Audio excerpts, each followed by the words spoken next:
चिसो सुरु भइसक्यो साथीहरु होममेड समोसा बनाउने हैन त ल है त सुरु गरौँ लिएको छु 2 कप जति मैदा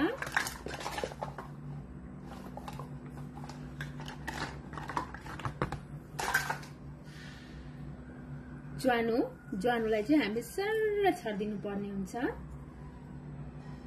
नुन स्वाद अनुसार कसैलाई एकदम अलिक तीखो खान मन लाग्छ भने कसैलाई कम नुन खान मन लाग्छ यसमा मिसाउँदै छु शुद्ध गाईको घिउ अब यो डोलाई म दुईटै हातले मजाले मिक्स गर्छु मजाले सबैतिर मिक्स गर्ने घिउ नुन ज्वानोलाई मजाले हामीले खस्ता हालको मिठो बनाउनु पर्ने हुन्छ म एकछिन 1 मिनेट जति मजाले यसलाई मिक्स गर्छु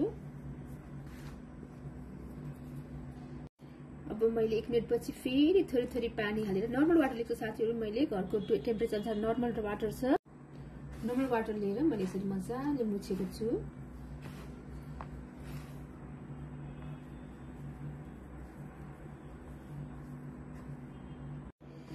दुई मिनेट मैले मजाले मुछेको छु हेर्नुस् त मेरो डो यस्तो भएको छ धेरै लुज धेरै गिलो पनि छैन धेरै कडा पनि छैन अब म यसलाई आधी घण्टा रेस्टको लागि राख्दिन्छु मैले यहाँ समोसाको मसला तयार पार्दै छु म थोरै घिउ मैले अलरेडी अगाडि घिउ हालेको थिएँ मैले मजाले तताउँछु एकछिन मजाले घिउ तात्न दिनुहोस् गाइस हाम्रो त तेल एकदम मजाले तातिसकेको छ धुवा निस्किसक्यो अब मैले यसमा लिएको छु साबुत धनिया मुङ्ग्रेलो अनि सौंफ यो तीनटाको मिक्सरलाई म मजाले तेलमा फुल्याइदिन्छु हिङ थोरै हिङ अदुवा मैले यसरी काटेको छु चप्ड गरेको छु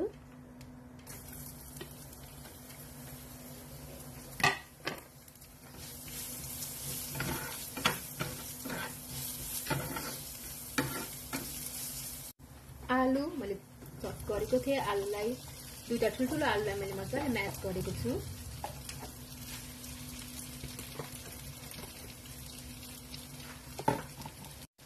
केराउ नुन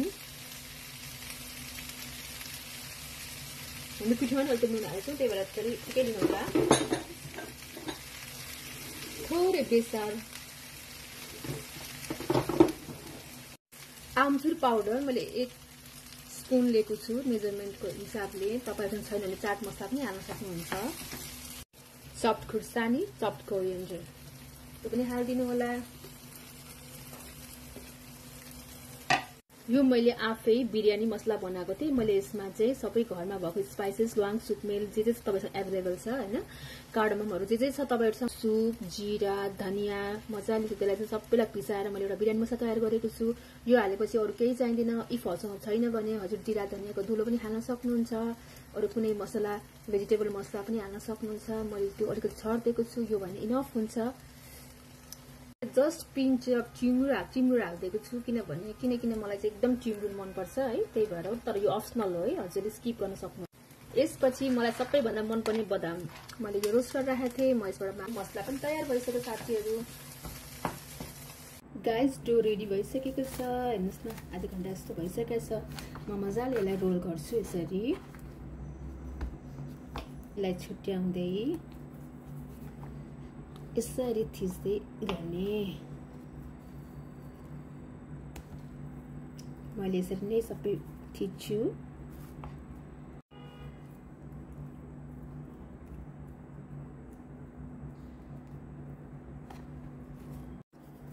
मैले यसरी लामो पारेर बेल्नु होला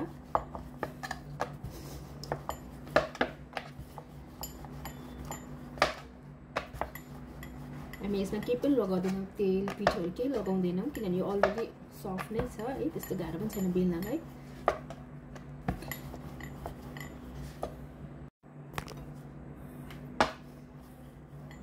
हाम्रो मिस्टर डो जस्तो मैले भइसकेको छ अब यसलाई हामी टक्क उसको नाइफ वा जे ससँग टक्क बीचमा काट्दिनु पर्छ अब यो दुईटा छ नि दुईटालाई टक्कसँगले पानीले यसरी यो भागलाई चाहिँ पानी छट्ट लगाइदिनु किनभने हाम्रो मजाले समोसा चिप्किनु पर्यो नि त नि अब टक्क यसलाई जोड्दिनु होला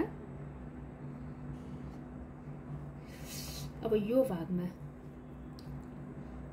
यो हागमा चाहिँ अब यस्तो भएपछि हामी अघि बनाएको स्टफ्सहरु हाल्छौं। यहाँ आलुहरु टक्क हाल्छौं है। तपाईलाई पानी हालिसक्नु भयो अनि यसलाई टक्क अब कति भर्नुहुन्छ टक्क तलसम्म यसरी भर्दिने प्रेस गरेर। अब हामीले यो छेउमा पनि गर्नुस् किनकि यो पानी नै यसलाई फेभिकलको काम गर्छ टक्क टाँसिनलाई सजिलो हुन्छ है। समोसालाई यसरी हामीले फुस्किन पनि दिदैन। यहाँ हेर्नुस् है। अब यो भाग हाम्रो अलरेडी भइसक्यो टाँसेको। अब यो भागमा यो भित्र यसरी औंला छिराएर टक्कसँगले यस्तो गरेर यो भागमा टक्क जोड्दिने हेर्नुस् है। अनि यहाँ प्रेस गर्दै लाने हेर्नुस् त क्या दामी भएको छ। बजार भन्दा के कम छ त। किन हामी बजार कुदिराख्नु पर्यो हैन। समोसा घरमा मजाले बनाएर खान पाइन्छ भने 10 वटा कुरा आफ्नो घरको टक्कसँगले खान क्या मजा आउँछ ल हेर्नुस् है। फटाफट हामीले बीचबाट टक्क काटिदिनु होला।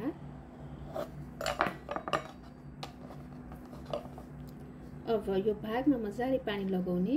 पानीले चाहिँ हाम्रो फेभिकलको काम गर्छ अनि यो भाग दुईटा भागलाई मजाले चिप्काइदिने हेर्नुस् त कति मजाले चिप्क्यो।